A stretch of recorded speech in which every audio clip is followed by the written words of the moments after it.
আমাজনের গভীর জঙ্গলে সূর্যের আলো ঢুকতে কষ্ট হয়। আকাশ ছোঁয়া গাছপালা আর অদ্ভুত সব শব্দে ভরে থাকে চারদিক। গাছের ডালে পাখির ডাক, দূরে বানরের চিৎকার, হঠাৎ হঠাৎ ঝোপঝাড় নড়ে ওঠা, এই ভয়ঙ্কর পরিবেশে মানুষ টিকে থাকাই দুঃসাধ্য। অথচ এখানেই বাস করে পৃথিবীর সবচেয়ে ভয়ঙ্কর আর রহস্যময় সাপ, অ্যানাকন্ডা। এই সাপকে নিয়ে শত শত বছর ধরে চলে আসছে ভয়ঙ্কর সব গল্প। তারও মুখে শোনা যায় অ্যানাকন্ডা নাকি 40 ফুট লম্বা হয়। আবার কেউ বলে 60 ফুট দৈত্য লুকিয়ে আছে জঙ্গলের অন্ধকার নদীতে। বৈজ্ঞানিক গবেষণায় আজ পর্যন্ত প্রমাণিত সবচেয়ে বড় অ্যানাকন্ডার দৈর্ঘ্য প্রায় 30 ফুট। কিন্তু প্রত্যক্ষদর্শীরা শপথ করে বলেছে তারা এর থেকেও বড় অ্যানাকন্ডা দেখেছে। কল্পনা করুন, নদীর ঘোলা পানির ভেতর ওঁত পেতে আছে এক বিশাল দানব। বাইরে থেকে কিছুই বোঝা যায় না, হঠাৎ করে কাদা নড়ে ওঠে। এক ঝলকে বেরিয়ে আসে কালো সবুজ আঁশে ঢাকা এক দানবীয় শরীর। মুহূর্তেই সে জড়িয়ে ধরে শিকারকে, শক্ত পেশিতে চেপে ধরে নিঃশ্বাস বন্ধ করে দেয়। এভাবেই অ্যানাকন্ডা গিলে ফেলে হরিণ, কুমির, এমনকি মানুষকেও। আমাজনের উপজাতিরা এই সাপকে দেবতা বলে মানে। তারা বিশ্বাস করে জঙ্গলের নদীতে বাস করে এমন অ্যানাকন্ডা যাদের দৈর্ঘ্য 50 ফুটেরও বেশি। রাত গভীর হলে তারা মশালের আলো নিয়ে নদীর পাড়ে দাঁড়ায়, শোনে পানির নিচে বিশাল কিছুর নড়াচড়ার শব্দ। অনেকেই দাবি করেছে তারা চোখের সামনে দেখেছে এমন এক দানবকে যার শরীর এত মোটা যে পুরো একটি গাছের গুঁড়ির মতো। 1940 সালে এক ফরাসি অভিযাত্রী দাবি করেছিলেন তিনি 60 ফুট লম্বা এক অ্যানাকন্ডার ছবি তুলেছেন। ছবিগুলো আজও রহস্যময়, কিন্তু তার ডায়েরিতে লেখা ছিল, আমি জীবনে এত বড় কোনো প্রাণী দেখিনি। তার কথায় বিশ্বাস করলে বোঝা যায় সত্যিই পৃথিবীর সবচেয়ে বড় অ্যানাকন্ডা আজও অজানা রয়ে গেছে।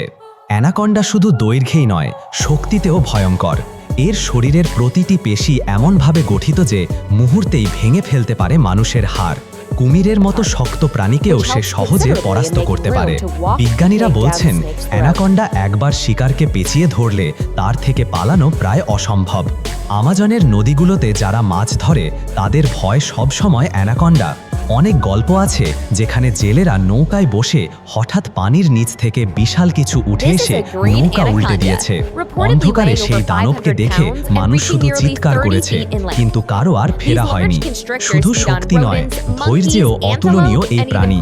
ঘন্টার পর ঘন্টা, এমনকি দিনের পর দিনও অ্যানাকন্ডা পানির নিচে শুয়ে থাকতে পারে, যেন এক অদৃশ্য প্রেতাত্মা।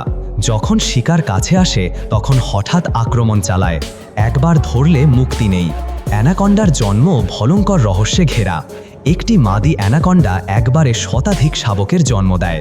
জন্মের মুহূর্ত থেকেই তারা শিকার করতে সক্ষম। ছোট মাছ, ব্যাঙ, এমনকি পাখির ছানাও তারা খেয়ে ফেলে। ধীরে ধীরে বড় হতে হতে তারা জঙ্গলের রাজা হয়ে ওঠে। স্থানীয় লোককথায় বলা হয় গভীর নদীর গহীনে বাস করে এক মেগা অ্যানাকন্ডা, যার দৈর্ঘ্য 60 ফুটের বেশি আর ওজন টনকে ছাড়িয়ে যায়।